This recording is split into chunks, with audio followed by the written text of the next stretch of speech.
So today we are going to start a new act, Hindu Minority and Guardianship Act 1956. ये बहुत ही छोटा सा act है, एक ही लेक्चर में खत्म हो जाएगा, तो स्टार्ट करते हैं। जैसे कि हमने इससे पहले हिंदू मैरिज एक्ट पढ़ा था, राइट? उसके अंदर आपको मैंने हिंदू का मीनिंग समझाया था, देन मैरिज। अब इस एक्ट के अंदर आपको क्या क्या वर्ड्स दिख रहे हैं? सबसे पहले तो इसके अंदर आपको फर्स्ट वर्ड दिख रहा है Hindu, then minority and then guardianship. Hindu का मीनिंग क्या होता है? हिंदू का मीनिंग वही सेम रहेगा इस एक्ट के अंदर जो हमने हिंदू मैरिज एक्ट के अंदर हिंदू का मीनिंग पढ़ा था कि हिंदू में कौन कौन आते हैं, ब्रह्मो समाज, आर्य समाज, प्रजापत्य समाज, वही। और सिख, जैन, बुद्धिस्ट, राइट?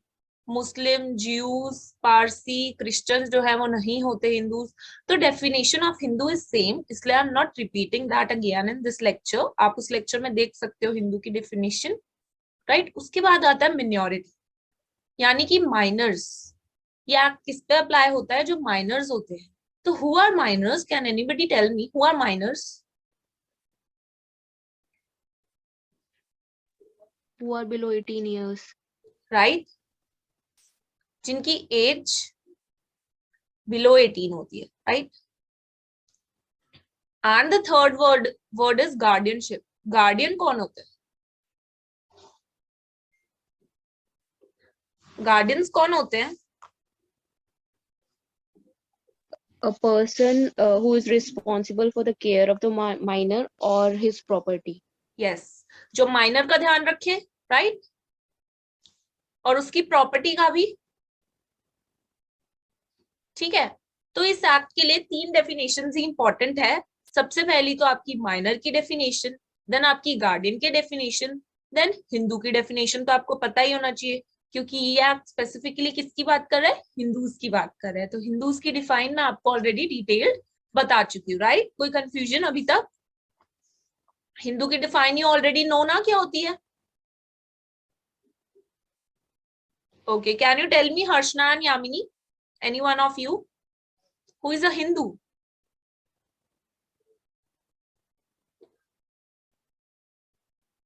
मैंने अभी भी रिपीट कर दिया था। हाँ बताओ। Person who is Hindu by birth, by religion, or by default. It is further divided into categories, like who is Hindu by conversion or Hindu by reconversion. ठीक है, और कौन कौन से रिलीजन्स की बात की है स्पेसिफिकली हिंदूज में जो आते हैं? Sikh, Jain, and Buddhist. और कौन कौन से नहीं आते हैं? Muslims, Christians, Parsis, and Jews. या तो हिंदू की डेफिनेशन तो आप सभी को क्लियर है। माइनर, ओ मैंने 12 लिख दिया क्या यहाँ पे? इट्स 18। बोला तो मैंने 18 ही था, ठीक है, इसको करेक्ट कर लो अगर देख के आपने 12 ही लिख लिया है तो। 18, it's 18, right? Minor who is below the age of 18 years, right? And guardian जो माइनर का ध्यान रखे, उसकी प्रॉपर्टी का ध्यान रखे। देखिए अब ना गार्डियन भी अलग अलग तरीके के होते हैं। इस एक्ट के अंदर ना आपको 4 तरीके के गार्डियंस के बारे में बता रखा है, राइट? ओके, 4 काइंड्स है ऑफ गार्डियंस। अब उससे पहले एक्ट का क्या नाम है? एक्ट का क्या नाम है बताओ? Hindu Minority and Guardianship Act 1956.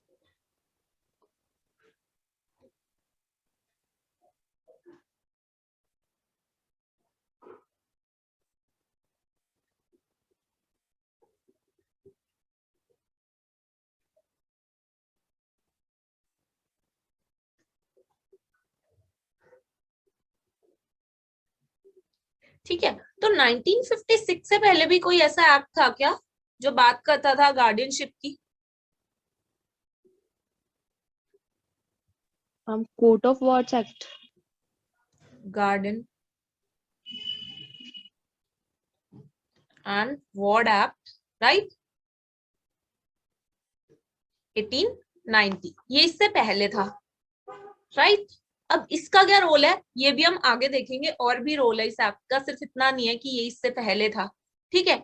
Enforcement date इसकी याद रख लेना, 25 अगस्त, ठीक है? तो चलो ये इतना समझ आया, बहुत आसान है, ये बहुत आसान एक्ट है। आराम से धीरे धीरे प्रैक्टिकली मैं आपको एग्जांपल देके समझाती जाऊंगी, आपको बहुत इजीली समझ आ जाएगा, याद भी नहीं करना पड़ेगा। आज इसी लेक्चर में आपको ये याद हो जाएगा पूरा एक्ट, राइट। देखिए अब जैसे कि मैंने आपको कहा था कि जो आपके गार्डियन होते हैं ये आपके 4 काइंड्स के होते हैं। Natural,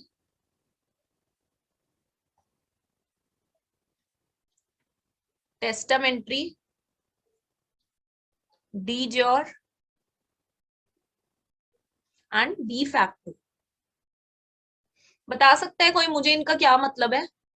natural, testamentary, D jure, de facto. Ma'am, natural guardians, for example, parents, या biological parents, ठीक है, and testamentary guardians who are appointed through will by ठीक है। natural guardian. Hmm, And de jure means who is appointed by court. ठीक है, And de facto, uh, it is not appointed by anyone, but those persons themselves takes the responsibility as guardian. ठीक है। तो देखिए natural तो you know biological parents generally, उसके बाद आ जाते हैं टेस्टामेंट्री। कौन से? फॉर एग्जाम्पल आपके नेचुरल गार्डियंस जो है विल करके चले जाते हैं कि हमारे बाद इनके गार्डियंस कौन होंगे, हमारे चिल्ड्रन के। डी जो कोर्ट से अपॉइंटेड गार्डियंस जो होते हैं। डी फैक्टो यानी कि इसमें कोर्ट अपॉइंट नहीं करता, इसमें मैं आपको एग्जाम्पल देती हूँ। फॉर एग्जाम्पल इसमें खुद ही करती हैं पार्टीज, एज अ गार्डियन उसके खुद ही बन जाते हैं। लाइक अगर कोई चाइल्ड है, उसके मदर फादर की डेथ हो गई, तो उसके वो अपने चाचा के साथ रहने लग जाते हैं ना, उनके अंकल या आंट उनकी केयर करते हैं, राइट। तो ये कोर्ट से अपॉइंटेड नहीं होते, वो ऑटोमेटिकली खुद ही सर्कमस्टांसेस और फैक्ट्स को देखते हुए उनके गार्डियन खुद बन जाते हैं, राइट। तो ये 4 तरीके के गार्डियंस है, इतना क्लियर है अभी? इसको हम सेक्शन वाइज देखेंगे और क्या प्रोविजंस है, राइट। इतना क्लियर है अभी? 4 काइंड से क्लियर है? आगे चलूं? You can write in the chat box अगर कुछ रिपीट करना है तो।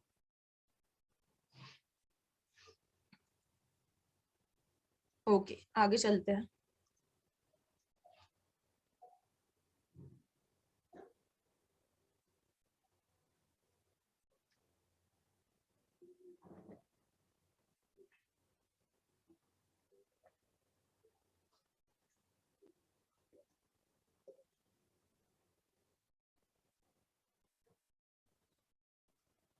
अब देखिए जैसे कि हमने बात की थी, सबसे पहली बात करी थी हमने नेचुरल गार्डियन की।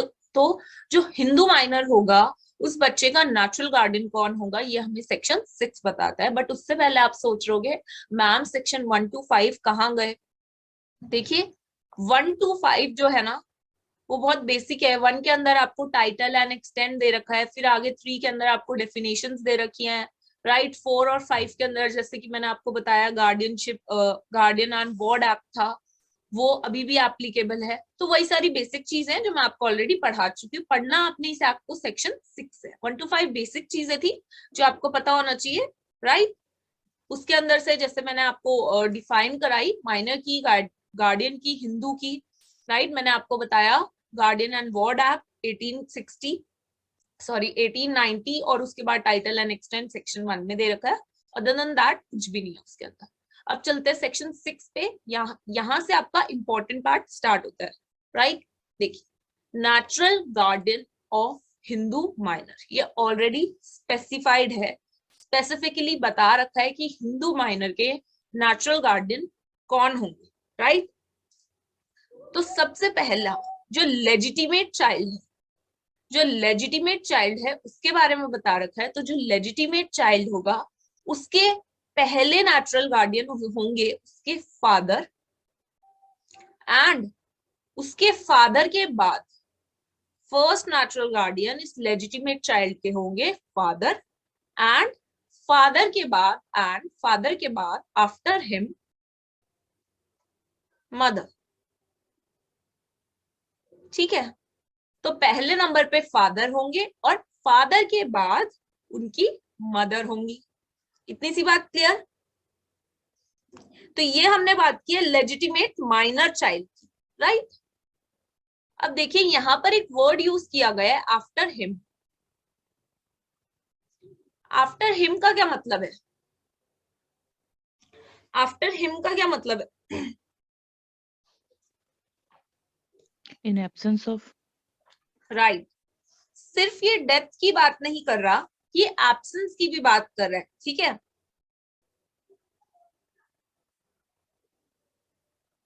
या कभी फादर रिफ्यूज कर देते हैं, या फादर इनकेपेबल है,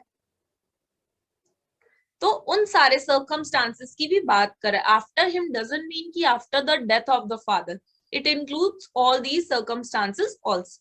तो ये आफ्टर हिम का मीनिंग हमें कौन से केस में बताया, राइट, ये लिखना जरूरी है, इंपॉर्टेंट केस है। वंदना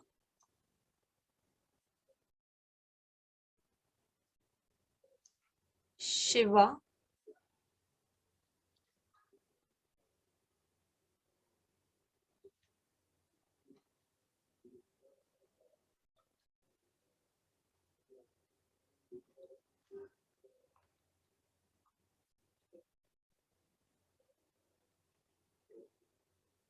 राइट।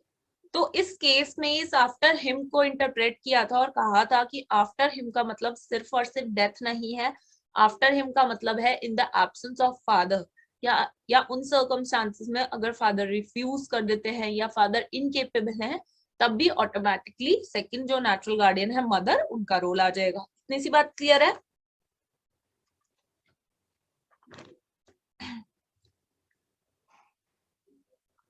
देखो इस केस में तो सिर्फ और सिर्फ आफ्टर हिम को इंटरप्रेट किया, पर दूसरा केस जो है नारायण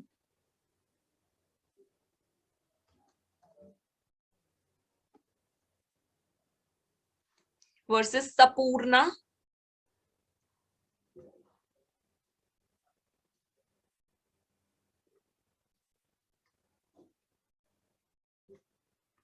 इस केस में ये हेल्ड हुआ था कि अगर फादर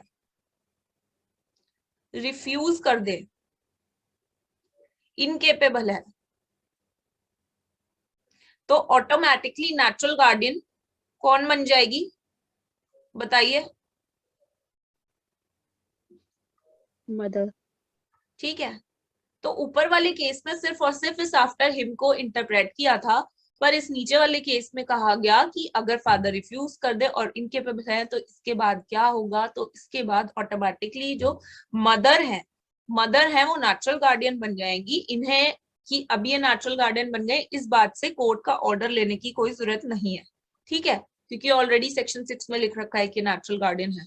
तो इस बात के लिए कि अब मैं नेचुरल गार्डियन हूँ, मदर को कोर्ट से ऐसा कोई भी ऑर्डर लेने की जरूरत नहीं है, ऑटोमेटिकली गार्डियनशिप शिफ्ट हो जाती है जब फादर रिफ्यूज कर देंगे, इनकेपेबल हो जाएगी, राइट। इतनी सी बात क्लियर है? तो अभी तक ये जो सारी बातें पढ़ी हमने कौन से चाइल्ड के बारे में पढ़ी, लेजिटिमेट चाइल्ड। अब लेकिन इलेजिटिमेट चाइल्ड के बारे में पढ़ते हैं। ये मैं इरेज कर दूं? ओके,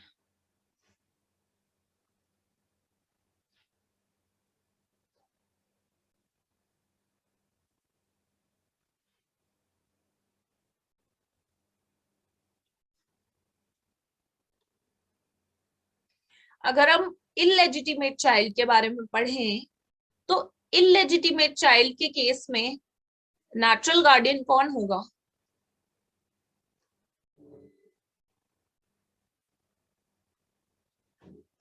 देखिए इलेजिटिमेट चाइल्ड सिर्फ फादर के लिए हो सकता है। जो मदर है जिन्होंने बर्थ दिया उस चाइल्ड को, तो मदर तो लेजिटिमेट ही रहेंगी ना। सोच के देखिए, मदर इलेजिटिमेट कैसे हो सकती है? मदर तो बॉर्न ही देगी ना उसको, तो मदर तो हमेशा लेजिटिमेट रहेगी, फादर इलेजिटिमेट हो सकते हैं, है ना। समझ गए ये वाला पॉइंट? तो मदर तो इलेजिटिमेट चाइल्ड की जो फर्स्ट नेचुरल गार्डियन है वो रहेंगी उनकी मदर, ठीक है। और मदर के बाद एंड आफ्टर हर, मदर के बाद उसका प्यूटेटिव फादर, ठीक है। इसमें पहला मदर को इसलिए बनाया है क्योंकि स्टूडेंट से इलेजिटिमेट है चाइल्ड। इलेजिटिमेट चाइल्ड के लिए, मदर के लिए तो चाइल्ड हमेशा लेजिटिमेट ही रहेगा ना, फादर के लिए इलेजिटिमेट हो सकता है ना। तो सबसे पहले मदर एंड फिर उनका प्यूटेटिव फादर, राइट। तो ये इलेजिटिमेट चाइल्ड की केस में है। Third is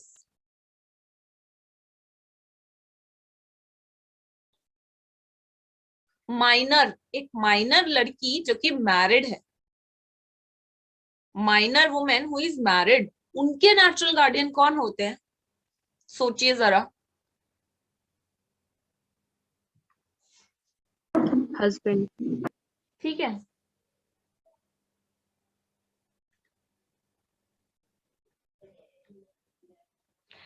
minor married girl.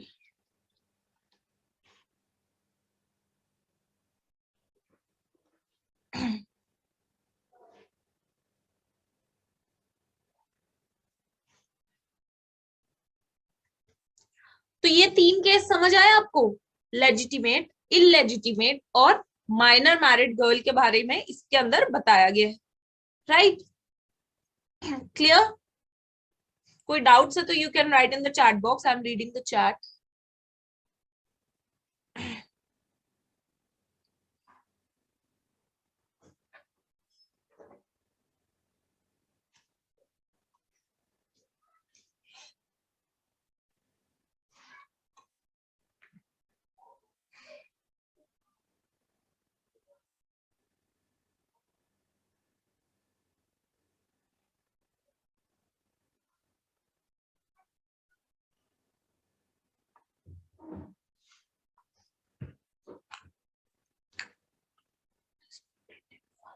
अच्छा, ये प्यूटेटिव फादर के बारे में पूछ रहे हैं।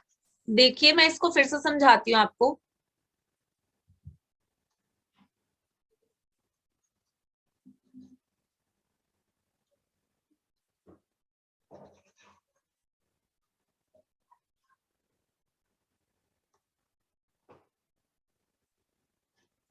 ओके, देखिए जो चाइल्ड होगा इसके पेरेंट्स होते हैं मदर एंड फादर, राइट? अब जो जायज, जो लेजिटिमेट है उसके लिए तो ये भी लेजिटिमेट है और ये भी लेजिटिमेट है, लेकिन जो चाइल्ड इलेजिटिमेट है तो मदर तो उसकी लेजिटिमेट ही रहेगी ना, मदर तो उसकी लेजिटिमेट ही रहेगी, क्योंकि एनीवेज जो चाइल्ड का बॉर्न होता है वो तो मदर से ही होता है, तो मदर तो उसकी पता है हमें, ये वाली मदर जो है उसकी लेजिटिमेट है ना? लेकिन फादर हो सकता है इलेजिटिमेट हो, इसलिए इलेजिटिमेट चाइल्ड के केस में सबसे पहले मदर को नेचुरल गार्डियन बनाया गया, देन फादर को, ठीक है, देन फादर को। तो यही लिखा गया है कि in case of illegitimate child तो जो पहली नेचुरल गार्डियन होंगी वो मदर होंगी, एंड आफ्टर हर, मदर के बाद उनके हस्बैंड यानी कि फादर, बेशक वो इलेजिटिमेट ही क्यों ना हो, ठीक है, ये इलेजिटिमेट है तभी तो इसमें मदर को बनाया है फर्स्ट नेचुरल गार्डियन, तो मदर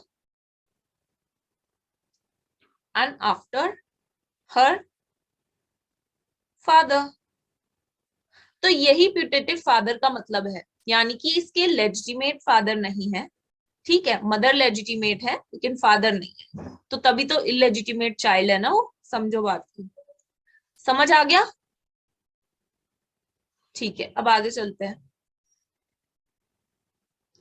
तो ये तो था नेचुरल गार्डियंस के बारे में, राइट? अब आगे अगर हम चले, बात आती है टेस्टामेंट्री गार्डियन की, बात आती है टेस्टामेंट्री गार्डियन। टेस्टामेंट्री वो गार्डियंस होते हैं जो बाय विल अपॉइंट किए जाते हैं, बाय विल अपॉइंट किए जाते हैं। विल क्या होती है आप मेरे को बता सकते हैं? विल क्या होती है?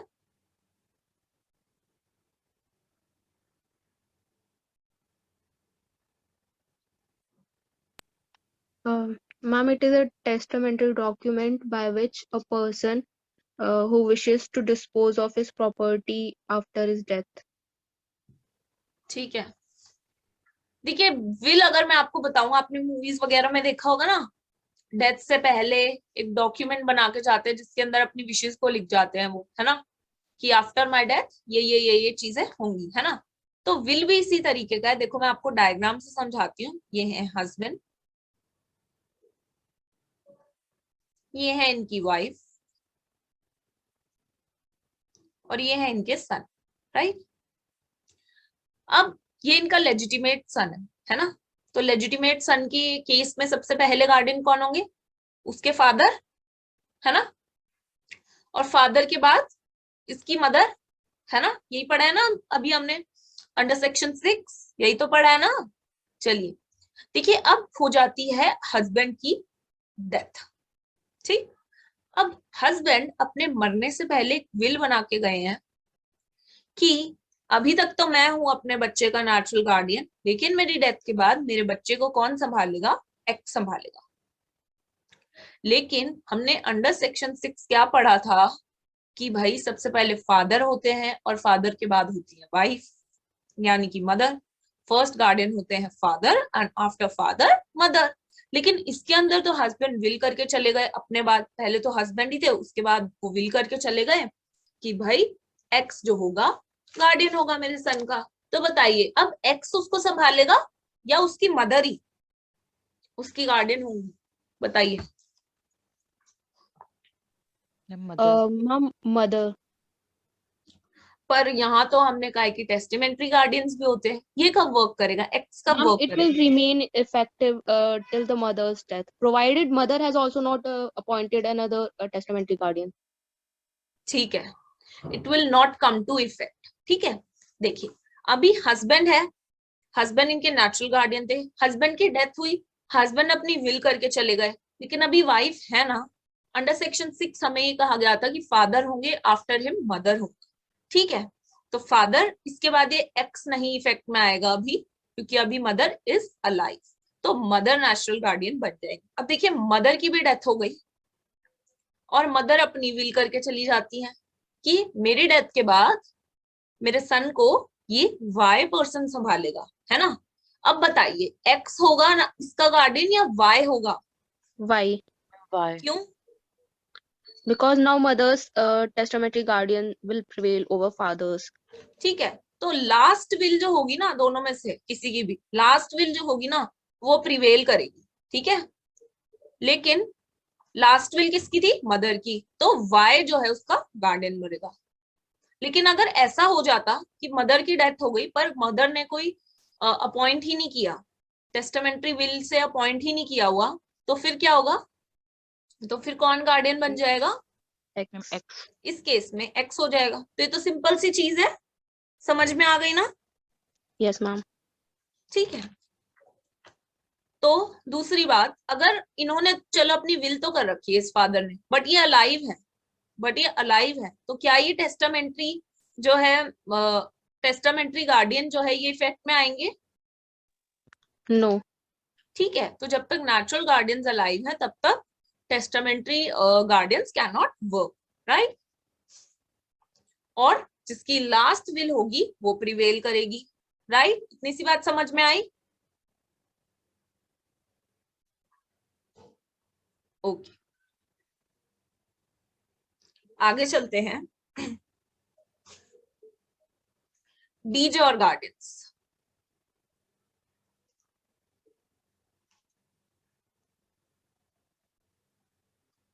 डीजे और गार्डियंस कौन से होते हैं? जिनको कोर्ट अपॉइंट करते हैं as a guardian.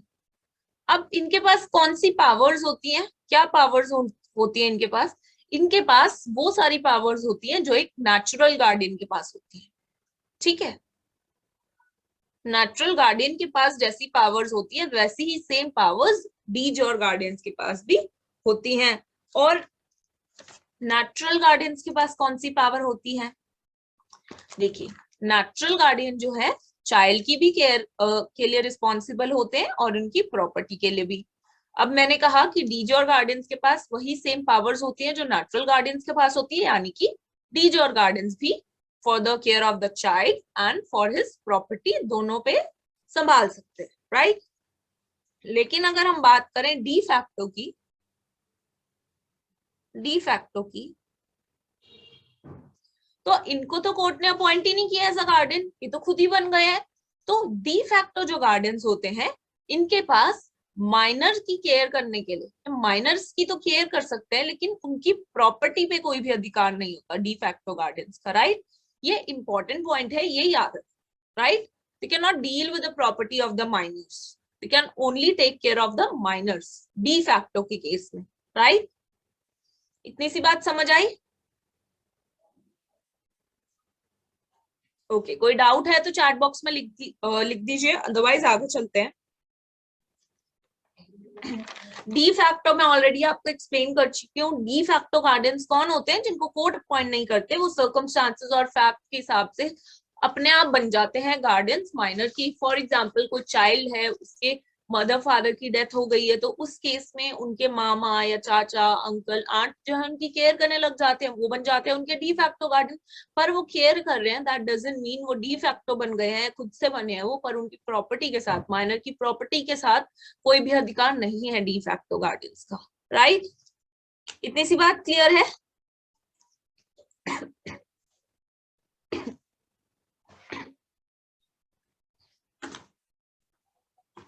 One second.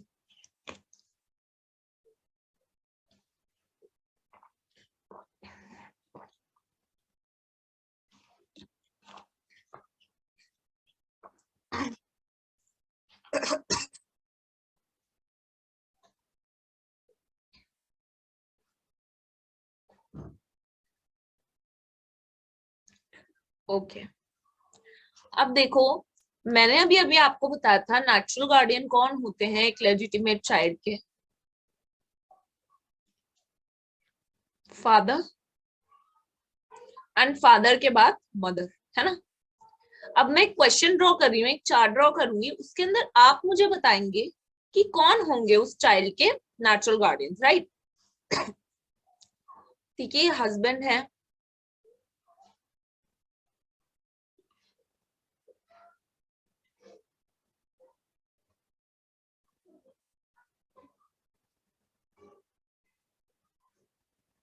ठीक है, इनका एक चाइल्ड है, ठीक। तो इस S1 के नेचुरल गार्डियंस कौन है बताइए?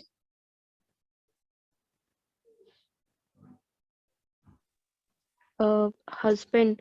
Preference will be given to, मतलब father will be the first guardian. And second? Mother. है ना, मदर इस S1 की नेचुरल गार्डियंस है और फादर भी है। ठीक है, अब फ्यूचर में क्या होता है? फ्यूचर में क्या होता है? इनका ना डिवोर्स हो जाता है। अब ये जो वाइफ है ये शादी कर लेती है किसी और से, हस्बैंड 2 से। अब इनका एक चाइल्ड होता है S2। तो अब S2 के नेचुरल गार्डियंस कौन कौन है?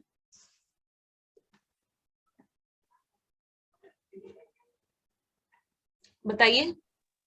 Husband 2 and W. है ना, यानी कि इसके फादर पहले गार्डियन है और दूसरी गार्डियन है इसकी मम्मी, है ना? ठीक है, चलिए अब ये बताइए कि ये जो S1 है, अब जैसे इनका डिवोर्स हो गया, है ना, तो अब इस S1 की नेचुरल गार्डियन है क्या इसकी मदर या नहीं है? Yes, she is. बताइए हर्षना। Yes, ma'am, she is. ठीक है, तो ये इंपॉर्टेंट पॉइंट है कि भाई ये जो मदर है, ये अगर ये रीमैरी भी कर लेती है तो ये अपने चाइल्ड के ऊपर जो इनका नेचुरल गार्डियनशिप का राइट है वो लूज नहीं करती। राइट? तो इस पॉइंट को हमेशा याद रखना, याद रहेगा ना, कि भाई अगर रीमैरी भी कर लेती है वो, तब भी अपने चाइल्ड के ऊपर वो अपना नेचुरल गार्डियनशिप का राइट लूज नहीं करती। ठीक है, she does not lose her preferential right over her minor child. Okay, आगे चलते हैं। अब देखिए, जैसे कि मैंने आपको कहा था कि जो चाइल्ड बिलो 5 years होता है उसकी कस्टडी जनरली किसको दी जाती है?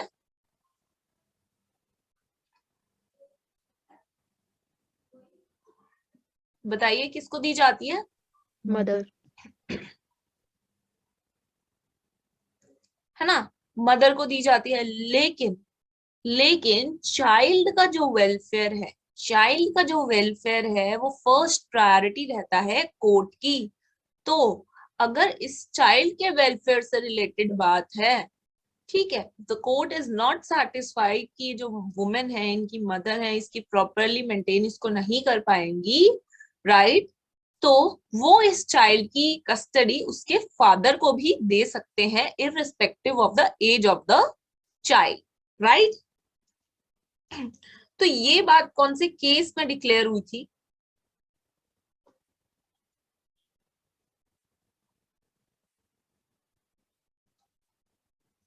वीरेंद्र कुमार,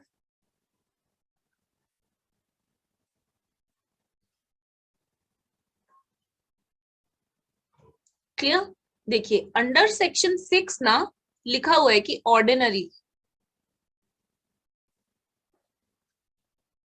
ऑर्डिनरीली जो मदर है उन्हीं को चाइल्ड बिलो 5 इयर्स की कस्टडी मिलती है। तो इस केस में इसी वर्ड को इंटरप्रेट किया कि भाई ये लिखा गया है तो इसका मतलब ये नहीं है कि फादर को नहीं मिल सकती है, कि अगर कोर्ट सेटिस्फाई होता है कि चाइल्ड के वेलफेयर के लिए ये ज्यादा बेटर है कि वो अपने फादर के साथ रहे, तो वो उसके फादर को कस्टडी दे देंगे, राइट। इतनी सी बात समझ आई?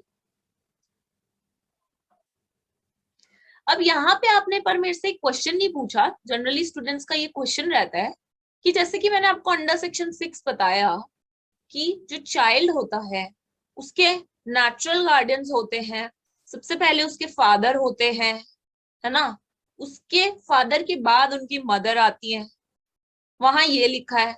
और यहाँ पे अंडर सेक्शन 6 ही ये भी लिखा है कि ऑर्डिनरीली जो 5 साल से छोटे बच्चे की जो कस्टडी है वो मदर को दी जाती है। तो ये दोनों पॉइंट मैम कॉन्ट्रडिक्ट कर रहे हैं।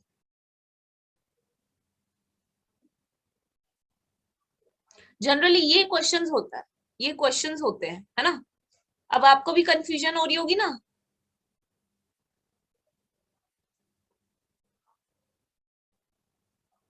कि भाई यहाँ पे फादर को बोला है और यहाँ पे बोला है कि भाई मदर होंगी, पहली प्रेफरेंस मदर को दी जाएगी। तो इस बात को कोई क्लियर कर सकता है, एक्सप्लेनेशन जस्टिफाई कर सकते हो इन दोनों को? क्या ये डिफरेंट चीजें हैं या फिर क्या ये सेम चीज है या ये कॉन्ट्राडिक्टिंग चीज है? दोनों ही मैम बातें these hmm, two are different things. जो अंडर 5 years वाली बात है, that is with respect to custody, yes very good. And and the other thing is about guardianship. देखिए 3 अलग अलग चीजें होती हैं। देखिए मैं आप गार्डियनशिप,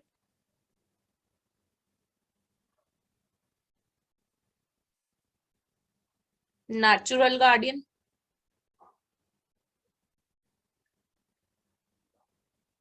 एंड कस्टडी, ठीक है। हमेशा याद रखना कि ये जो तीनों टर्म्स है ना ये इंडिपेंडेंट टर्म्स है। देखिए नेचुरल गार्डियन और कस्टडी, देखिए इसमें नेचुरल गार्डियन की बात की गई है जो पहले फादर होंगे और मदर होंगे, लेकिन अदरवाइज सेकंड पॉइंट में सिर्फ और सिर्फ कस्टडी की बात की गई है। अब नेचुरल गार्डियन और कस्टडी में क्या फर्क होता है, इसमें मैं आपको बहुत अच्छा एग्जाम्पल देती हूँ। फॉर एग्जाम्पल स्कूल जाते हैं आप सभी, स्कूल गए होंगे, तो स्कूल में जब आप स्कूल जाते हैं तो आपके नेचुरल गार्डियंस कौन होते हैं? पेरेंट्स होते हैं ना आपके। लेकिन फॉर सम टाइम कस्टडी किसको दे देते हैं? वो अपने बच्चों की टीचर्स के हवाले कर देते हैं, है ना। तो यही फर्क है कस्टडी और नेचुरल गार्डियन में। नेचुरल गार्डियन तो जो आपके हैं, जो पेरेंट्स हैं अंडर सेक्शन 6 वो ही रहेंगी, बस कस्टडी मदर को दी जा रही है, ठीक है। नेचुरल पहला गार्डियन उसके फादर ही रहेंगे, बस कस्टडी मदर को दी जा रही है क्योंकि वो बच्चा छोटा है। समझ आया? स्कूल वाले एग्जाम्पल से डिफरेंस समझ आ गया? नेचुरल गार्डियन जो होते हैं वो तो पेरेंट्स ही रहते हैं, बट स्कूल वालों को सिर्फ कस्टडी देते हैं वो थोड़े टाइम के लिए अपने बच्चे की, 1-2 घंटे के लिए, राइट। तो ये डिफरेंस है। अब एक और डिफरेंस है, guardianship and guardian and natural guardian क्या होता है?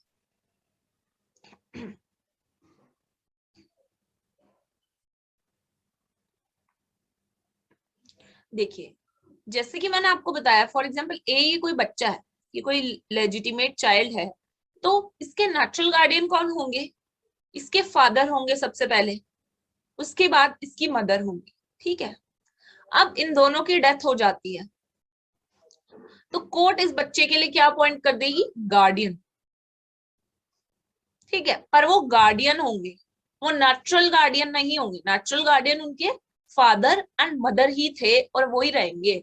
तो नेचुरल गार्डियन की जो पोजीशन होती है ना वो कोई नहीं ले सकता, बेशक उनकी डेथ हो जाए तो जो अगले गार्डियंस जो कोर्ट अपॉइंट करे वो गार्डियंस ही रहेंगे, नेचुरल गार्डियंस हम उनको कभी भी नहीं बोलेंगे। तो natural guardianship can not be revive, ठीक है, नेचुरल गार्डियनशिप कभी भी रिवाइव नहीं होती। उसके फादर मदर की डेथ भी हो गई है, दैट्स अदर थिंग, लेकिन जो कोर्ट ने अब जो गार्डियन अपॉइंट किया वो गार्डियन ही रहेंगे, उस बच्चे के नेचुरल गार्डियंस नहीं हो सकते हो। ठीक है, इतनी सी बात क्लियर है? डिफरेंस क्लियर है guardianship, guardian, natural guardian and custody का?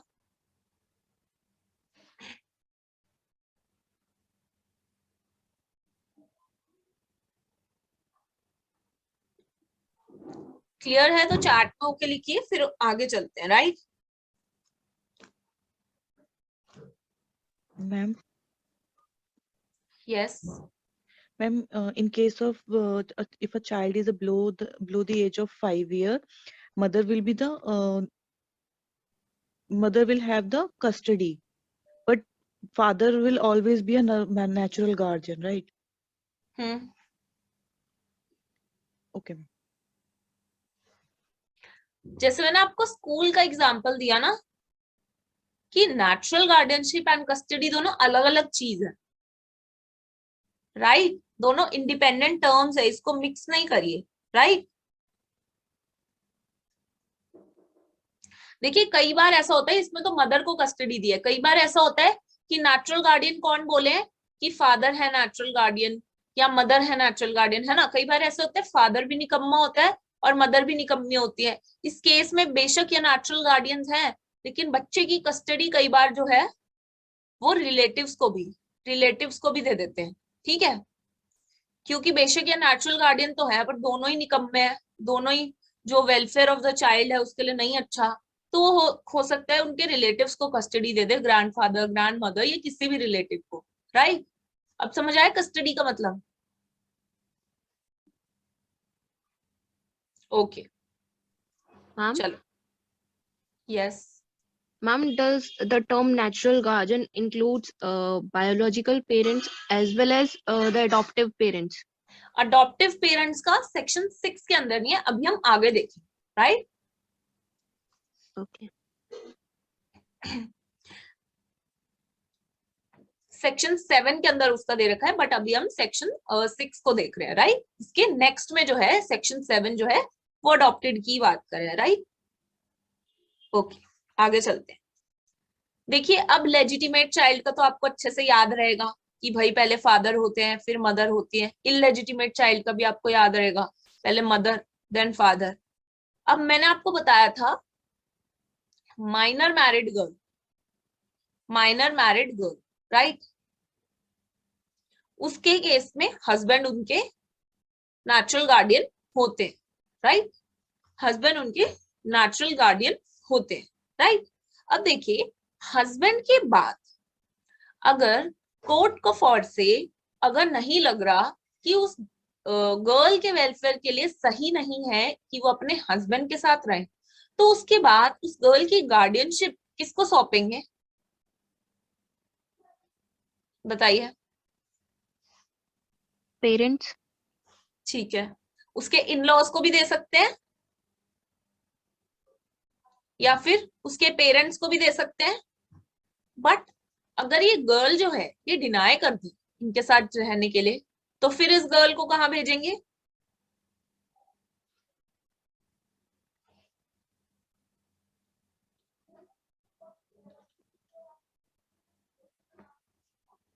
वुमेन्स हेल्प इंस्टीट्यूट वगैरह होते हैं, वहां भेज देंगे। राइट? इतनी सी बात क्लियर है? अब देखिए जैसे मैंने आपको कहा था कि नेचुरल गार्डियन हमेशा हस्बैंड ही रहेगा। अगर कोर्ट इनको अपॉइंट कर देती है तो ये डीजे और गार्डियन हो जाएंगे। नेचुरल गार्डियन की पोजीशन कभी कोई नहीं ले सकता, नेचुरल गार्डियनशिप रिवाइव नहीं हो सकती। ठीक है, अगर हस्बैंड के साथ नहीं रखने के लिए मना कर रही है कोर्ट, तो अगर इन लॉज या पेरेंट्स को कहेंगे तो कोर्ट अपॉइंट करेगा, तो ये गार्डियंस होंगे, नेचुरल गार्डियंस कभी भी नहीं हो सकते। तो ये क्या बन जाएंगे, डीजोर। जो कोर्ट अपॉइंट करती है गार्डियंस वो डीजोर बन जाते हैं ना। If the girl is not ready कि वो अपने पेरेंट्स के साथ जाए या इन लॉज के साथ जाए, तो उसे वुमेन्स हेल्थ इंस्टीट्यूशन में भेज देंगे। तो ये क्वेश्चन आता है तो इसको लिख लो। सबसे पहले हस्बैंड, हस्बैंड के साथ अगर नहीं भेजना चाहती कोर्ट क्योंकि वो वेलफेयर के लिए नहीं है उस गर्ल के चाइल्ड के लिए, तो उसके बाद उसके इन लॉज या उसके पेरेंट्स के साथ। And the third point is कि अगर ये सब भाई नहीं होता तो last option is women's health institution, right. तो इसका एक फेमस केस है जिसका नाम है पटेल।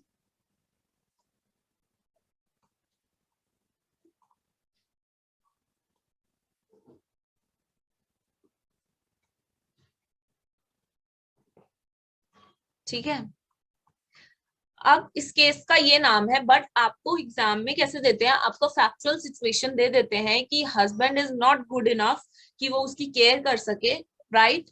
तो फिर वो माइनर चाइल्ड को कोर्ट कहाँ भेजेगी, उसका गार्डियन किसको अपॉइंट करेगी। तो आपको ये पूरा एक्सप्लेन करना है कि उसके इन-लॉज के पास भी भेज सकती है, पेरेंट्स के पास भी, but if the girl is not ready to go with the in-laws और पेरेंट्स, तो फिर उसको वुमेन्स हेल्थ इंस्टीट्यूशन के अंदर सेंड कर दिया जाएगा। और आप ये वाला केस का नाम भी कोट कर दोगे, right. I hope this is clear to you. और जो मैंने अभी अभी आपको बताया कि जो कस्टडी और गार्डियनशिप होता है, both are different and independent terms, ये कौन से केस में हेल्ड हुआ था, अतहर हुसैन वर्सेस सैयद सिनाज अहमद।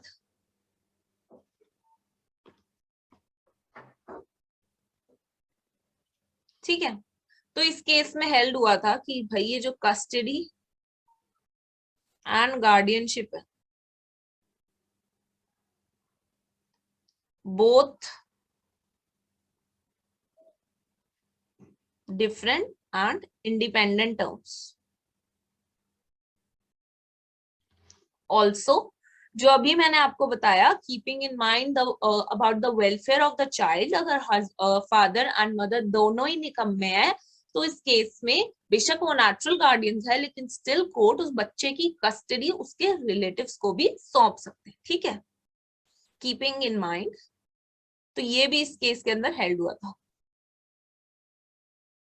ठीक है, सबसे पहले तो बोला कि गार्डियनशिप और कस्टडी अलग अलग चीज है। गार्डियनशिप हो सकता है पेरेंट्स के पास हो, लेकिन दोनों ही निकम्मे हैं तो कस्टडी हम रिलेटिव्स को दे देंगे।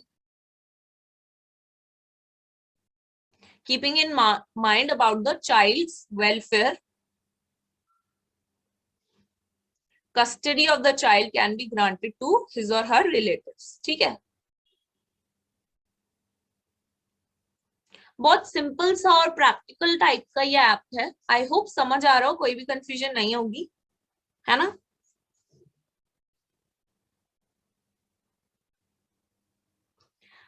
तो चलिए, ये तो हमें बताए थे बेसिक रूल्स, लेकिन कुछ बार्स भी दिए गए हैं, कुछ रिस्ट्रिक्शंस भी लगाई गई हैं। वो रिस्ट्रिक्शन क्या है, क्योंकि ये तो Hindu minority and guardianship act है ना, हिंदू गार्डियन हिंदू माइनर। अब अगर आप सीजेस टू बी हिंदू हो जाते हो, आप रिनाउंस द वर्ड कर लेते हो, या फिर आप अनसाउंड माइंड के हो, तो बच्चे की गार्डियनशिप एक अनसाउंड एक पागल व्यक्ति को तो दी नहीं जा सकती। दूसरी बात, अगर कोई वो person ceases to be Hindu हो गया, जैसे कि इसके अंदर लिखा था कि मदर और फादर है उसके गार्डियंस, है ना, तो अगर फादर है तो father ceases to be Hindu हो गए, यानी कि वो इनकेपेबल हो गए, अब वो गार्डियन बन नहीं सकते, तो अब ऑटोमेटिकली मदर बन जाएंगी। दूसरा पॉइंट है रिनाउंस द वर्ड, वो सन्यासी वन्यासी बन गए हैं फादर, एग्जाम्पल दे रही हूँ, फादर सन्यासी वगैरह बन गए, तो अब फादर ने तो दुनियादारी सोसाइटी से विड्रॉन कर लिया ना अपना, तो बच्चे को थोड़ी संभाल सकते, तो ऑटोमेटिकली हट जाएंगे और मदर नेचुरल गार्डियन बन जाएंगी। And the third point is this कि अगर अनसाउंड माइंड का कोई हो जाता है, मदर या फादर, फॉर से अगर हस्बैंड जो फादर है वो अनसाउंड माइंड के हो जाते हैं, तो obviously for the welfare of the child it's not good ना कि वो अनसाउंड माइंड के हैं और चाइल्ड ने उनका गार्डियनशिप उनको सौंप दे। तो ये बार लगा दिए गए 3 बार। ठीक है, नो पर्सन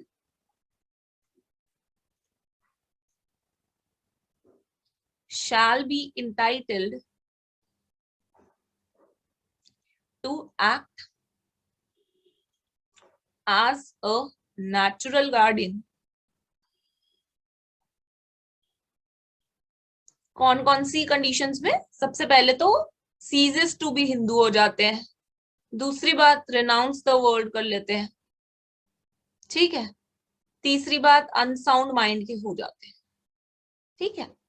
अब देखिए अनसाउंड माइंड का भी एक है, जैसे मैंने आपको बोला कि फादर अगर अनसाउंड माइंड के हो गए हैं तो ऑटोमेटिकली मदर जो है फर्स्ट गार्डियन हो जाती है, लेकिन ये for the time being suspend किया जाता है। अगर उनकी अनसाउंडनेस फॉर से फ्यूचर में वो ठीक हो गए, नॉर्मल हो गए, तो उनको दिया जा सकता है, राइट। तो फॉर द टाइम बीइंग होता है, ये टेम्परेरी होता है, ठीक है। अगर वो क्योर हो गए, ठीक हो गए, तो ये हट जाएगा ये वाला बार उनपे, क्योंकि ये तो अनसाउंड माइंड वाले व्यक्ति के लिए बार है ना, तो वो ठीक हो जाएंगे तो अनसाउंड माइंड के रहेंगे नहीं, यानी कि बार भी हट जाएगा उनपे से। तो सेक्शन 6 आपको क्लियर है?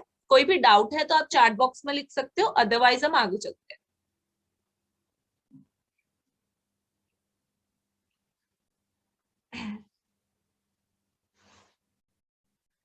एक और पॉइंट है कि जो स्टेप फादर होते हैं और स्टेप मदर होती है, वो नेचुरल गार्डियन नहीं होते।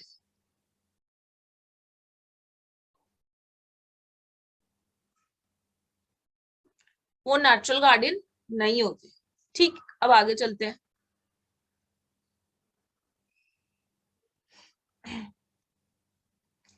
सेक्शन 7 पे जो आप लोगों ने अभी मुझसे पूछा था कि जो अडॉप्टेड चाइल्ड है उसके नेचुरल गार्डियंस कौन होंगे, उसके नेचुरल गार्डियंस कौन होंगे, राइट। तो नेचुरल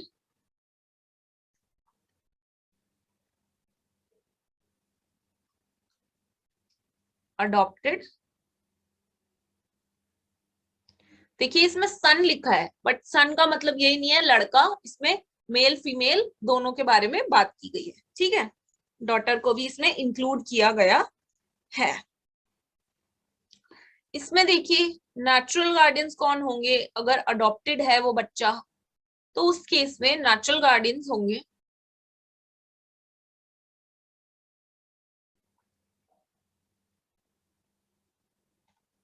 adopted father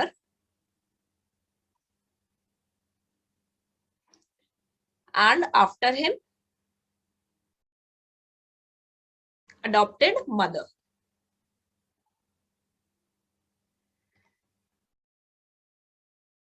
सिंपल, इसमें ज्यादा कुछ समझाने वाला है नहीं।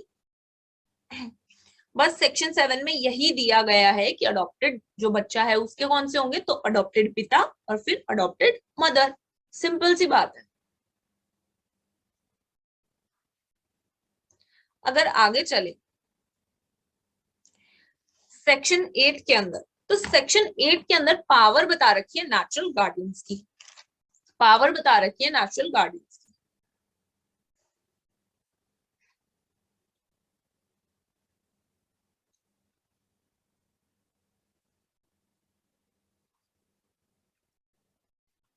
बताइए नेचुरल गार्डियंस की क्या क्या पावर होती है।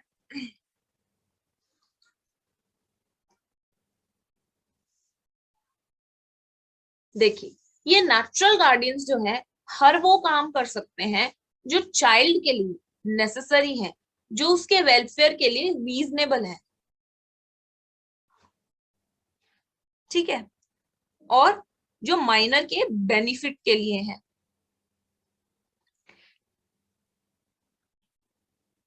तो ये नेचुरल गार्डियन सारे वो एक्ट कर सकते हैं जो उस चाइल्ड के लिए नेसेसरी है, रीजनेबल है, या फिर उस माइनर चाइल्ड के बेनिफिट के लिए, ठीक है। पहले तो ये लिख दिया, लेकिन लेकिन ये लिखने के बाद इन पे कुछ बार्स भी लगा दी। बार्स कैसे लगा दी कि कई बार आपने देखा होगा क्राइम पेट्रोल वगैरह देखते हो तो उसमें माइनर चाइल्ड, वो माइनर चाइल्ड की संभालना इसलिए चाहते हैं क्योंकि वो उसकी प्रॉपर्टी का मिसयूज करना चाहते हैं, है ना।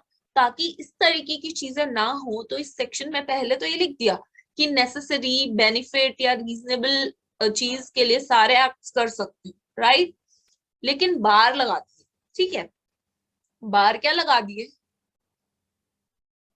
बार्स की अगर हम बात करें तो भाई तुम टेक केयर करो ऑफ दैट माइनर, लेकिन जो उसकी प्रॉपर्टी है, लेकिन जो उसकी प्रॉपर्टी है उसके लिए आप कोई ट्रांसफर नहीं कर सकते उसकी प्रॉपर्टी को without the permission of the court. अगर उसकी प्रॉपर्टी को आपको सेल करना है, मॉर्गेज करना है, ये सब बातें पहली बात तो आप कर ही नहीं सकते, लेकिन अगर आपको करनी है तो आपको कोर्ट की परमिशन लेनी पड़ेगी। ठीक है, कोर्ट देखेगा कि भाई वो चाइल्ड की बेनिफिट के लिए है या नहीं। अगर चाइल्ड के बेनिफिट के लिए है तो कोर्ट आपको परमिशन दे देगा, तो आप कर सकते हो ये सारी चीजें, राइट। तो मॉर्गेज, सेल, गिफ्ट, एक्सचेंज, ये सब चीजें आप नहीं कर सकते without the permission of the court. With the permission of the court आप कर सकते हो। ठीक है, तो पहली बात तो ये लिख दी। दूसरी बात, अगर आप लीज पे देना चाहते हो, लीज पे देना चाहते हो तो 5 साल तक दे सकते हो। More than 5 years, more than 5 years अगर आपको देनी है वो प्रॉपर्टी लीज पे तो आपको कोर्ट की परमिशन लेनी पड़ेगी। ठीक है, ये दोनों पॉइंट्स क्लियर हो गए। Mortgage, charge, sale, gift, exchange ये तो आप कर ही नहीं सकते, करना है तो कोर्ट की परमिशन लेनी पड़ेगी। लेकिन अगर आपको 5 साल तक की लीज देनी है तो आप दे सकते हो, पर कंडीशन ये है कि 5 साल से ऊपर की लीज देनी है तो आपको कोर्ट की परमिशन लेनी पड़ेगी। सिंपल सी बात है, समझ गए होगे। अब देखिए, अब अगर आपने एक टेक्निकल सा पॉइंट है, छोटा सा बट आसान सा है, समझ जाओ। देखो, अब ये ए चाइल्ड है, ये अभी माइनर है, ये अभी माइनर है, तो इसकी प्रॉपर्टी आप लीज पे दे सकते हो क्योंकि माइनर है तो आप अभी इसके गार्डियन हो। लेकिन अभी ना ये इस तारीख को ये होने वाला है मेजर, तो इस तारीख के बाद बाद क्या आप लीज पे दे सकते हो? तो इस तारीख के बाद जो है आप मैक्सिमम 1 ईयर तक के लिए लीज पे दे सकते हो। यानी कि जिस दिन से मेजर हो जाएगा उस दिन से आप मैक्सिमम 1 ईयर तक लीज दे सकते हो। इसके 1 ईयर कंप्लीट हो जाने के बाद अगर कोई पीरियड जो है चले जा रहे लीज का तो वो ऑटोमेटिकली कैंसिल हो। समझ आई? फॉर एग्जाम्पल अभी ना इस तारीख को इन्होंने लीज पे दिया और अभी ए के माइनर होने में थे 5 साल, सॉरी 4 इयर्स, अभी 4 इयर्स थे हमारे पास। ठीक है, लेकिन हमने कितनी 5 साल की लीज दे दी। अब 4 साल तो कंप्लीट हो गए, लेकिन उसके दौरान ही ये क्या हो गया, मेजर हो गया, ये मेजर हो गया। अब लीज तो हमने 5 साल की दी थी तो 4 साल तो ये हो गए, लेकिन ये मेजर हो गया बीच में। तो मेजर होने के बाद मैक्सिमम 1 साल तक का लीज दे सकते हैं, उससे ज्यादा नहीं दे सकते। थोड़ी टेक्निकल पॉइंट है बट समझ आ गया होगा, राइट।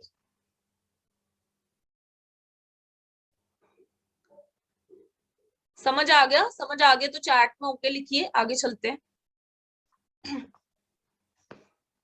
चाइल्ड के मेजर होने के बाद मैक्सिमम 1 साल तक का लीज दे सकते हैं, अदरवाइज नहीं दे सकते। होता है ना कि हमने अभी माइनर था 3 साल का लीज दे दिया, है ना, तो जब तक मेजर हुआ 2 साल तो निपट गए, 1 साल पेंडिंग रह गया तो कोई बात नहीं। मेजर होने के बाद 1 साल तक का एग्जेम्पशन है, 1 साल तक तब भी लीज दे सकते हो, उसके बाद अगर दे रहे हो तो वो कैंसल आउट हो जाता है। ठीक है,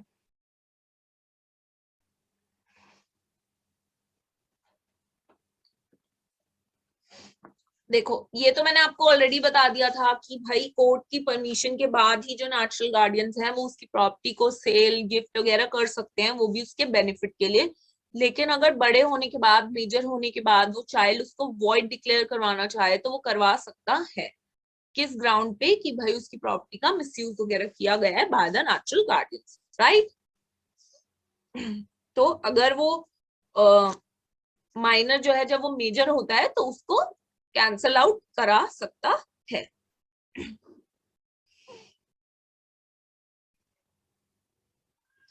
अब कोर्ट, जैसे मैंने आपको बताया कि कोर्ट की परमिशन पर ही, कोर्ट की परमिशन, जब कोर्ट परमिशन देगी उसके बाद ही आप ये सारी चीजें कर सकते हो। ट्रांसफर वगैरह करने का है प्रॉपर्टी तो आप कर सकते हो। तो कोर्ट कौन से पॉइंट्स को देखकर जो है परमिशन देगी? तो कोर्ट देखेगा कि भाई क्या कोई नेसेसिटी आ गई है या फिर एविडेंट बेनिफिट के लिए, एडवांटेज के लिए, एविडेंट एडवांटेज के लिए की जा रही है फॉर द माइनर। सिर्फ इन्हीं बातों को देख के भाई को ध्यान इन्हीं बातों को देख के परमिशन दे देगी, क्योंकि मैंने आपको बताया कि भाई जो चाइल्ड का वेलफेयर है, जो चाइल्ड का वेलफेयर है वो काफी ज्यादा, वो पैरामाउंट कंसिडरेशन है कोर्ट का, वो फर्स्ट प्रायोरिटी है कोर्ट की। तो कुछ भी चीज करने से पहले कोर्ट परमिशन देगी कि भाई अगर माइनर का फायदा हो रहा है, माइनर के लिए नेसेसरी है को प्रॉपर्टी को सेल वेल करना, तो फिर वो परमिशन देगा, अदरवाइज नहीं देगा। और ये मैंने आपको बता दिया है कि उसको कैंसिल आउट कराना चाहता है बड़े होने के बाद, मेजर होने के बाद वो चाइल्ड, तो उसको चैलेंज भी कर सकता है, राइट। ओके, देखिए मैंने आपको स्टार्टिंग में बताया था कि जब ये हिंदू माइनॉरिटी एंड गार्डनशिप एक्ट नहीं आया था तो हमारे पास गार्डन्स एंड वार्ड्स एक्ट था।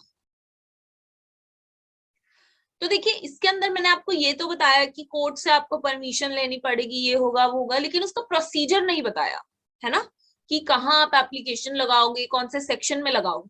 तो वो जो सारी एप्लीकेशन होंगी ना परमिट वाली, जो हमने इसके अंदर बात की अभी अभी, जो परमिट वाली जो एप्लीकेशंस होंगी ना, वो सारी गार्डियनशिप एंड बोर्ड एक्ट के अंदर लगाई जाएंगी, राइट। तो प्रोसीजर जो होगा इन सारी चीजों का, वो गार्डियन एंड बोर्ड एक्ट के हिसाब से चलेगा, बस यही बात इसके अंदर लिखी गई है, ठीक है।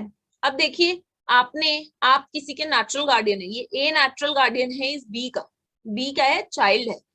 अब इस चाइल्ड की प्रॉपर्टी के सेल के लिए ए ने जो है अप्लाई किया था कोर्ट में, लेकिन कोर्ट ने डिनाई कर दिया, कोर्ट ने डिनाई कर दिया, नहीं भाई आप सेल वेल नहीं कर सकते। तो क्या ये ए अपील कर सकता है?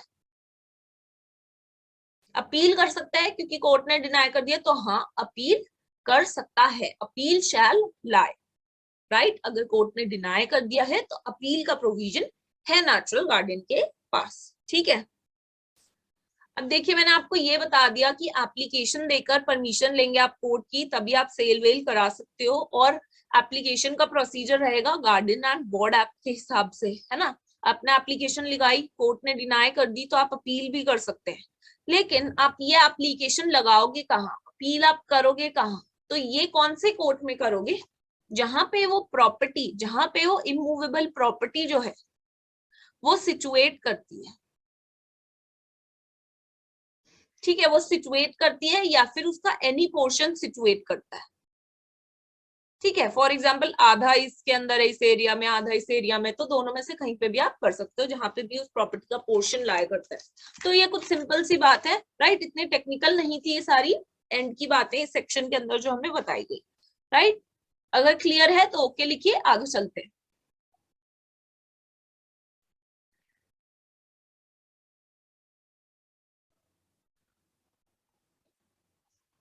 ओके क्लियर है सबको?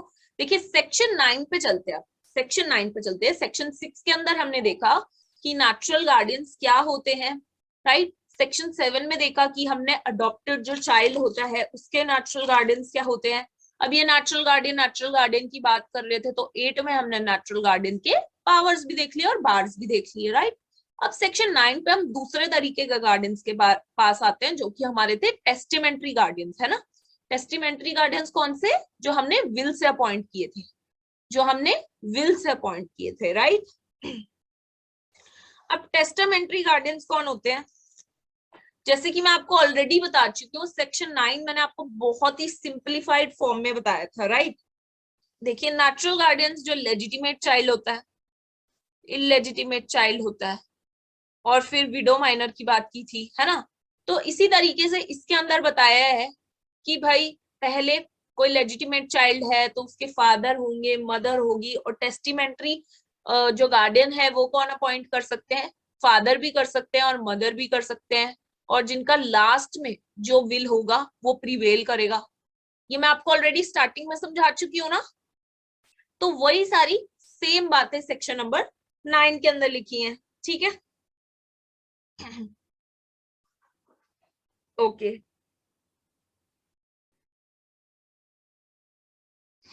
आगे चलते हैं।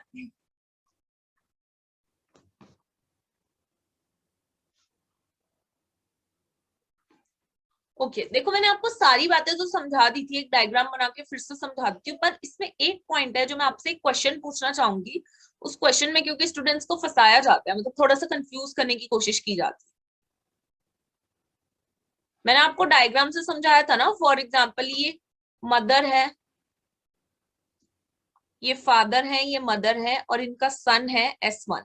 तो नेचुरली तो इनके फादर गार्डियन है और मदर गार्डियन है, लेकिन 9 क्या कहता है कि फादर अपनी डेथ के बाद बोल के गए हैं कि X जो है वो गार्डियन होगा, और मदर जो है बोल के गई है अपनी विल के अंदर Y होगा। तो जिनकी लास्ट विल होगी वो प्रिवेल करेगी, लास्ट थी मदर की तो वो प्रिवेल करेगी। अगर मदर नहीं करके गई विल तो जो X है वो एक्ट करेगा एज अ गार्डियन। पर ये एक्ट कब करेंगे एज अ गार्डियन?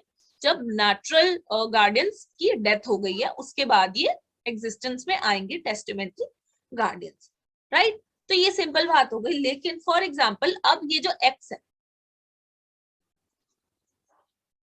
अब फादर बोल या फिर ये Y जो मदर बोल के गई थी, मदर की टेस्टामेंटरी विल जो है वो प्रिवेल हुई ना, तो Y सन का गार्डियन बन गया, है ना। डॉटर ले लेते हैं हम, डॉटर लेंगे इसे।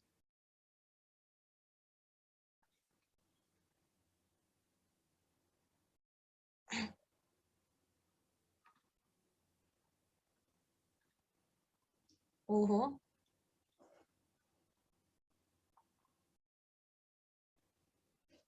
Y इस डॉटर का गार्डियन हो। अब ये है माइनर, अब इस माइनर की हो गई शादी। अब इसकी शादी हो गई तो Y इसका गार्डियन रहेगा या कोई और बन जाएगा इसका गार्डियन? हस्बैंड। ठीक हस्बैंड। है, तो इस क्वेश्चन में ना कंफ्यूज मत हो। अब क्योंकि इसकी शादी हो गई है, और अंडर सेक्शन 6 मैंने आपको क्या बताया था कि जो माइनर मैरिड गर्ल होगी उसका कौन होगा गार्डियन? उनका हस्बैंड। तो जब इसकी माइनर थी ये जब तो वाई था, लेकिन इस माइनर की अगर शादी हो गई इस दौरान तो अब हस्बैंड इसका गार्डियन बन गया, वाई का कोई काम नहीं रहा। ठीक है, क्लियर है ना ये question? Yes, ma'am. That means कि natural guardian will prevail over testamentary guardian. या शिफ्ट हो गए, ये मैरी हो गई, इसकी शादी हो गई क्योंकि, और अंडर सेक्शन 6 डायरेक्टली लिखा हुआ था कि अगर मैरिज हो जाएगी तो उसके बाद हस्बैंड रहेंगे नेचुरल गार्डियन, राइट। Yes. देखिए इसको वाई क्यों अपॉइंट हुआ था? ऑब्वियसली क्योंकि इनके नेचुरल गार्डियंस जो थे अब वो नहीं रहे थे ना, तो टेस्टामेंट्री या दूसरे गार्डियन की जरूरत पड़ी थी। अब जब इनके पास दोबारा इनके कोई नेचुरल गार्डियन आ गए हैं तो दूसरे गार्डियन की क्या रिक्वायरमेंट है? तो अपने आप कैंसिल आउट हो जाएगा। तो एक ये इंपॉर्टेंट पॉइंट था, और बाकी पूरा आप सेक्शन 9 समझ गए हो कि व्हाट इज टेस्टामेंट्री गार्डियन।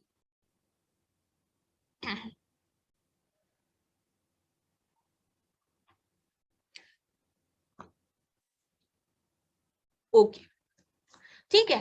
तो इसकी पावर्स की अगर बात करें हम, ये तो मैंने आपको बताया, पावर जो होगी चाइल्ड पे भी रहेगी और चाइल्ड की प्रॉपर्टी पे भी रहेगी। पर हमेशा ये होता है कि अगर प्रॉपर्टी के से रिलेटेड सेल वगैरह करनी है तो हमेशा इन्हें परमिशन लेनी पड़ेगी कोर्ट की। ठीक है, परमिशन लेनी पड़ेगी कोर्ट की, राइट। नाउ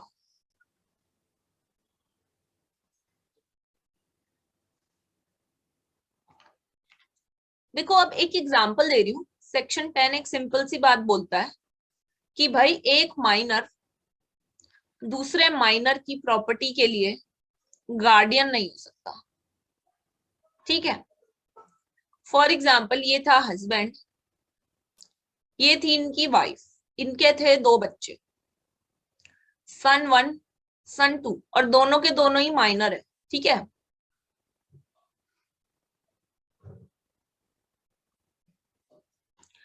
तो देखिए हस्बैंड वाइफ की ना डेथ हो गई, तो ये जो S1 है ना ये टेक केयर करने लग गया S2 की। अब ये तो खुद माइनर था, है ना। तो ये जो माइनर है ये अपने भाई के लिए हो सकता है गार्डियन हो सकता है, लेकिन उसकी प्रॉपर्टी के लिए ये इसके पास कैपेसिटी नहीं है, ही इज इनकेपेबल, राइट। क्योंकि ये खुद माइनर है तो ये माइनर की प्रॉपर्टी के ऊपर राइट इसका नहीं हो सकता। ठीक है, तो सेक्शन 10 में बस एक ही लाइन का ये छोटी सी बात लिखी हुई है, in capacity of minor to act as a guardian of property of minor. ठीक है, तो ये माइनर के लिए तो हो सकता है, एक माइनर माइनर के लिए तो गार्डियन हो सकता है, लेकिन एक माइनर एक दूसरे माइनर की प्रॉपर्टी के लिए गार्डियन नहीं हो सकता, क्योंकि वो इनकेपेबल है, क्योंकि वो खुद ही एक माइनर है। ठीक है, क्लियर?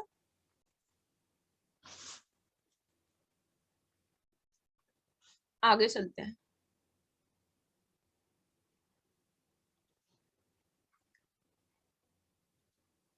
कॉन्ग्रेचुलेशन, बस 3 ही सेक्शन रह गए, 11, 12 और 13। ठीक है, तो जो आपके इंपॉर्टेंट थे ना इस एक्ट के अंदर 6, 7, 8, 9, बस यहीं से आपके मेंस के क्वेश्चन आते हैं, है ना।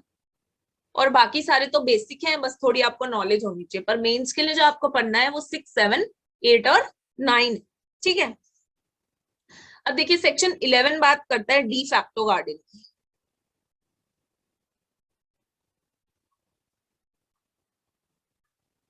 डी फैक्टो गार्डियन कौन से होते हैं, अब आप मेरे को बताइए, मैं बहुत बार बता चुकी, डी फैक्टो गार्डियन कौन से होते हैं। चलिए 11, 12, 13 अब आप मेरे को बताएंगे, सिंपल आपको समझ आ जाएगा डी फैक्टो गार्डियन कौन होते हैं।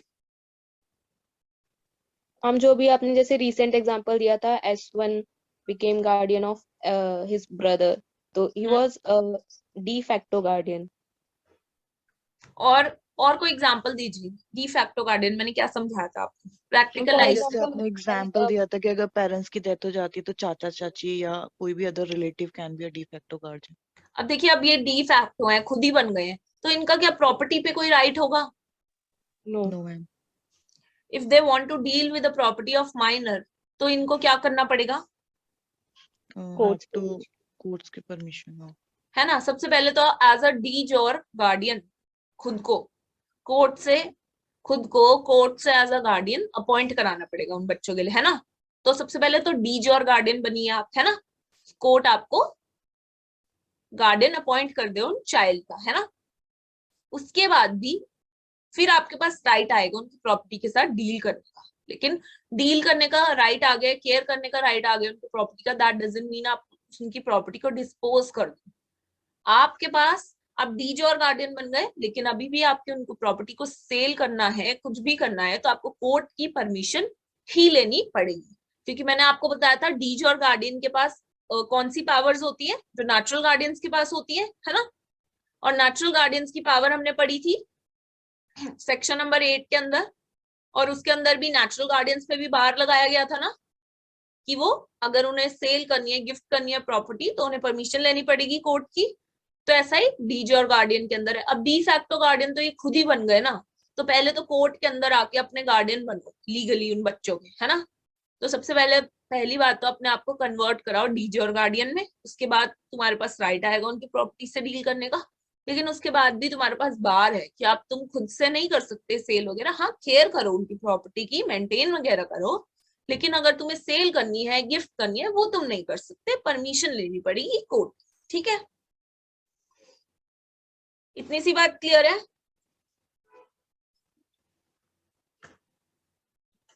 ओके, देखो जब ये एक्ट नहीं आया था ना, तो उससे पहले क्या था कि ये जो डी फैक्टो गार्डियन होते थे ना, उनके पास राइट था कि वो प्रॉपर्टी से भी डील कर सकते हैं माइनर की, राइट। लेकिन उस दौरान ना काफी ज्यादा मिसयूज हो रहा था कि भाई पेरेंट्स की तो डेथ हो गई, अब लोग अपने आप ही गार्डियन बन रहे हैं, और जानबूझ के, वैसे तो वो रखना नहीं चाहते थे उन चाइल्ड्स को, पर इसलिए रख रहे थे वो लालची होके कि भाई अब तो इनकी प्रॉपर्टी है, हम ये मिसयूज करें, है ना। तो जब सेक्शन 11 नहीं था, हमारे पास ये एक्ट नहीं था, तो तब ये होता था कि भाई राइट होता था over the property also of de facto guardian. लेकिन जब ये एक्ट आया, सेक्शन 11 आया, तो इसके अंदर क्लियरली बता दिया कि भाई सबसे पहली बात तो डी फैक्टो गार्डियन के पास कोई भी राइट नहीं है माइनर की प्रॉपर्टी से डील करने का।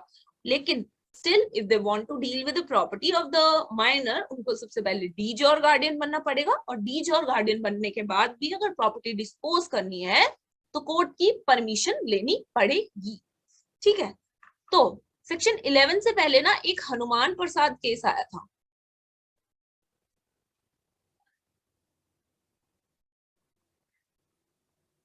इसके अंदर कहा गया था कि भाई ये जो डी फैक्टो गार्डियन है, इनके इनके पास माइनर की भी केयर का राइट होता है, और इनकी प्रॉपर्टी का भी राइट होता है, प्रॉपर्टी के साथ भी डील कर सकते हैं ये। लेकिन ये बात थी सेक्शन 11 से पहले की। लेकिन बाद में जो ये एक्ट आया, सेक्शन 11 आया, तो इसमें क्लियर कर दी ये बात, डी फैक्टो गार्डियन प्रॉपर्टी के साथ डील नहीं कर सकते। ठीक है, अगर करना है तो पहले डी जॉर बनो और फिर परमिशन लो कोर्ट।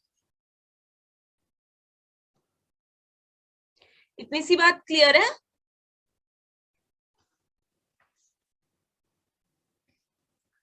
आगे चले।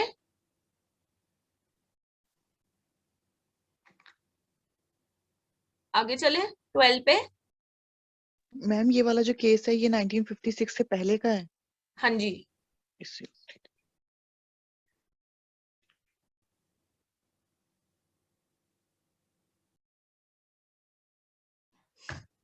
आगे चले।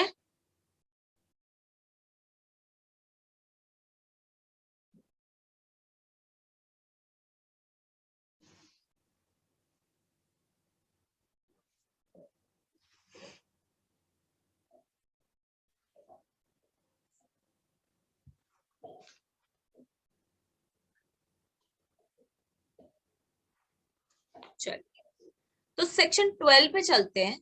सेक्शन 12 बात करता है guardian not to be appointed for minors undivided interest in joint family property. Minor के जो इंटरेस्ट हो किसमें? जॉइंट फैमिली प्रॉपर्टी में।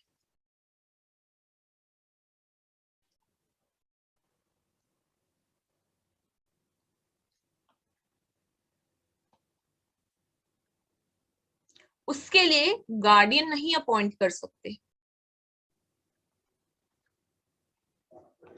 देखिए, बेशक वो माइनर है, उसका अनडिवाइडेड इंटरेस्ट है जॉइंट फैमिली की प्रॉपर्टी में। यानी कि जब आप हिंदू लॉ के बेसिक्स पढ़ रहे होगे, आपने जो अनडिवाइडेड हिंदू जॉइंट फैमिली पढ़ी होगी, है ना? उसके अंदर हेड कौन होता है? कर्ता होता है, adult male member of the family. कर्ता ही पूरी फैमिली की प्रॉपर्टी को मैनेज करता है ना? तो सेक्शन 12 भी यही कह रहा है कि भाई उसका अनडिवाइडेड इंटरेस्ट है कोई जॉइंट फैमिली की प्रॉपर्टी में। तो अभी तो पार्टीशन हुआ ही नहीं है ना, अनडिवाइडेड इंटरेस्ट है, जॉइंट फैमिली की प्रॉपर्टी है, हिंदू अनडिवाइडेड फैमिली की वो प्रॉपर्टी है। अब उसको मैनेज कर रहे हैं ऑलरेडी कर्ता, और ये माइनर भी उसी फैमिली का हिस्सा है ना। तो भाई गार्डियन अपॉइंट करने की क्या जरूरत है, कर्ता ऑलरेडी मैनेज कर तो रहे हैं, है ना? तो ये स्पेसिफाई भी कर दिया फिर लेकिन सेक्शन 12 के अंदर कि जो अनडिवाइडेड इंटरेस्ट होगा हिंदू जॉइंट फैमिली में इस माइनर का, उसके लिए कोर्ट कोई भी गार्डियन अपॉइंट नहीं कर सकती। राइट, उस माइनर के लिए, राइट, उस माइनर की उस प्रॉपर्टी के लिए कोर्ट गार्डियन अपॉइंट नहीं कर सकती, क्योंकि वो ऑलरेडी मैनेज कर रहे हैं उस फैमिली के एडल्ट मेल मेंबर यानी कि कर्ता। ठीक है, लेकिन इसमें एक एक्सेप्शन है कि भाई हाई कोर्ट चाहे तो।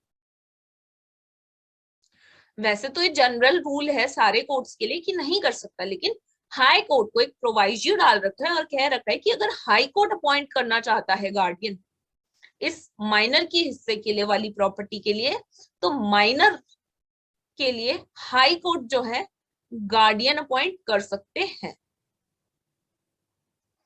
ठीक है, तो ये प्रोवाइजो डाल रखा है सेक्शन नंबर 12 के अंदर, तो हमेशा इसे याद रखना, एक्सेप्शन करके लिख लो, एक्सेप्ट हाई कोर्ट सेक्शन 12 के अंदर लिख लो। ये अपना बैराक लेके बैठे हो तो उसके अंदर आप मार्क कर लीजिए, इसे हाईलाइट कर लीजिए। ठीक है, अब देखो पूरा एक्ट हमने पढ़ा, पूरे एक्ट के अंदर कोर्ट का मोटिव क्या था? उस माइनर के, उस बच्चे के वेलफेयर को देखना है ना। तो ये बात स्पेसिफाई भी कर दी सेक्शन नंबर 13 के अंदर, लिख दिया welfare of minor to be paramount consideration. यानी कि बच्चे का जो वेलफेयर है वो सबसे पहली प्रायोरिटी है, फर्स्ट प्रायोरिटी है कोर्ट की। ठीक है, अब चाहे इस एक्ट के अंदर कुछ भी लिखा हो, चाहे किसी लॉ के अंदर कुछ भी लिखा हो, लेकिन कोर्ट उस बच्चे के वेलफेयर के लिए जो करना चाहता है कोर्ट कर सकता है, irrespective of this act also, irrespective of any law. ठीक है, लॉ कुछ भी कहे, एक्ट कुछ भी कहे उसकी इंपॉर्टेंस नहीं है, इंपॉर्टेंस किसकी है, वेलफेयर ऑफ द चाइल्ड की, सिर्फ वही इंपॉर्टेंट है। वेलफेयर ऑफ द चाइल्ड के लिए हमें कुछ भी करना पड़े हम करेंगे, एक्ट में कुछ भी लिखा हो, लॉ में कुछ भी लिखा हो, वो हम पे रोक नहीं लगा सकता। ठीक है, क्लियर? जैसे कि इसके अंदर भी मैंने आपको एग्जांपल दिए, कहा गया कि भाई एक्ट के अंदर तो लिख लिया कि भाई फादर होंगे, उसके बाद मदर होंगी, उसकी नेचुरल गार्डियन, लेकिन हमें केसेस से ये पता चला कि एक्ट के अंदर जो भी लिखा हो कोर्ट वही करेगा जो बच्चे के वेलफेयर के लिए ठीक है। जैसे कि रिलेटिव्स के बारे में एक्ट में कुछ नहीं कहा था, लेकिन एक केस लॉ हमने देखा जिसके अंदर हमने देखा कि उसके रिलेटिव्स को, क्योंकि दोनों माता पिता निकम्मे थे और दोनों ही वेलफेयर के लिए ठीक नहीं थे बच्चे के, तो वेलफेयर उसके वेलफेयर के लिए रिलेटिव्स को सौंप दी कस्टडी, राइट? तो बच्चे के वेलफेयर के लिए बच्चे का वेलफेयर सबसे पहले देखेगा कोर्ट, और बाकी सारी लॉ और एक्ट में क्या लिखा है वो सारी चीजें बाद में आती है। So with this we are done with whole of this act students. I hope आपको सारी बातें क्लियर होंगी। इसके अंदर हमने इन डिटेल सारे के सारे केस लॉ और सारे प्रोविजंस को देखा। बहुत छोटा सा एक्ट है, जैसे कि मैंने आपको स्टार्टिंग में बताया था, और इजी भी है वंस आपको समझ आ जाए सेक्शन नंबर 6, 7, 8, 9, उसके बाद आप सारे क्वेश्चन सॉल्व कर लोगे, राइट? सो या this was all for this lecture students. I hope आपको क्लियर हो गया होगा।